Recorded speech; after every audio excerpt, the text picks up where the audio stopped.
আম্মা!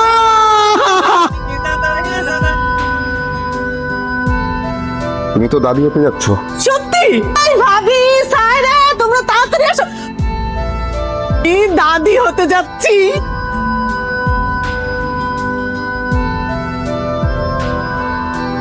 তাহলে একটু কথা বলবো? বলো। I want a baby. তোমার কি হলো আবার? কি হবে? I want a baby. কেন তুমি চাও না? আমিও চাই, কিন্তু এখনই একটু তো সময় দরকার আমার। তুমি সবসময় খালি সময়ের কথাই বলো, আমারও তো চাও একটা সময় আছে নাকি? স্যার, আই ক্যান আন্ডারস্ট্যান্ড, আমি বুঝি, কিন্তু দেখো বাচ্চা অনেক বড় একটা দায়িত্ব।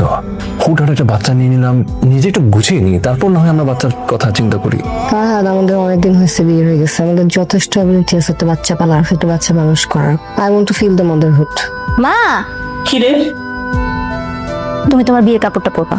ওটা আমি অনেকদিন তুলে রেখেছি, পুরনো হয়ে গেছে। মা, জিনিসগুলো কি আসলে পুরনো হয়েছে নাকি আমরা নিজেরাই জিনিসগুলোকে দূরে সরিয়ে দিই? তুই তো দেখছি অনেক বড় হয়ে গেছিস, গভীর করে কথা বলছিস। তুই সারাক্ষণ আমার সাথে থাকবি। বৌমা, তুমি রান্নাঘরে ঢুকছো কেন? তুমি কাজ করতেছো কেন? মা, আমি তো সবসময় কাজ করি। সবসময় কাজ করো, কিন্তু এখন থেকে আর করবে না। তোমার রান্নাঘরে ঢুকতে হবে না, কোনো কাজ কাম করতে হবে না, বুঝছো? এখন তোমার রেস্টের সময়। মা, আমার কোনো সমস্যা নেই, আমার রান্না করতে ভালো লাগে, আমি বসে থাকলে না আমার ভালো লাগে না। মা, এখন তো তুমি আর একা নাই মা, তোমার গর্ভে এখন আমাদের আরেকজন আছে। হ্যাঁ, এখন তোমার সেদিকে লক্ষ্য রাখতে হবে। 2টা মাস খুব সাবধানে থাকো, পরে কাজকর্ম করা যাবে, ঠিক আছে? কি হয়েছে? রাখো। ফুটবল?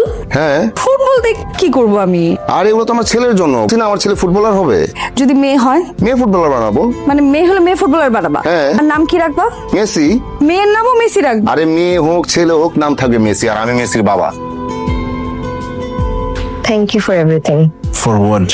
তুমি আমাকে অনেক সুন্দর একটা পরিবার দিছো, সবাই অনেক ভালো। মা, ফুপি, Samir, Farhana, even Mehim.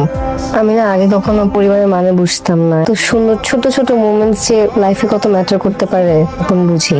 Thank you so much. মা, আজকে তোমাকে অনেক খুশি খুশি লাগতেছে।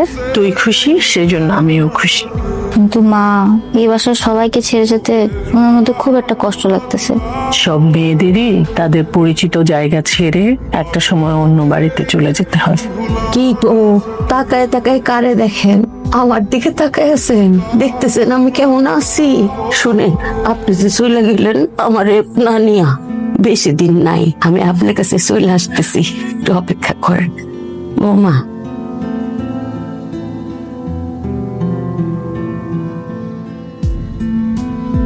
এখানে নিয়ে আসলে কেন?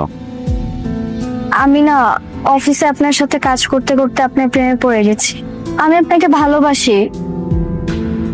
ফাহাদের ক্যারেক্টার তো এখনো ভালো হয়নি। আপনি আবার শুরু করছেন? আপনি তো আমার কথা বিশ্বাস করলেন না? তারপরে দেখায়, জাস্ট একটা সেকেন্ড। আজকের দিনটা আমাদের খুবই প্রত্যাশিত দিন। আমরা সবাই প্রত্যাশা করছিলাম ফুফা ফুফু আবার এক হবেন। আজকে যারা উপস্থিত আছেন সকলকে ফুফু ফুফার পক্ষ থেকে অনেক অনেক অনেক শুভেচ্ছা।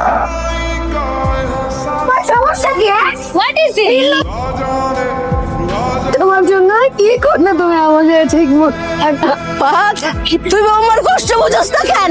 তুই আমার কষ্ট বুঝস না কেন? মা, আমার বুকে আসো মা। মা, আম্মা, আম্মা, ভাবি, আরে পানি দাও, পানি দাও।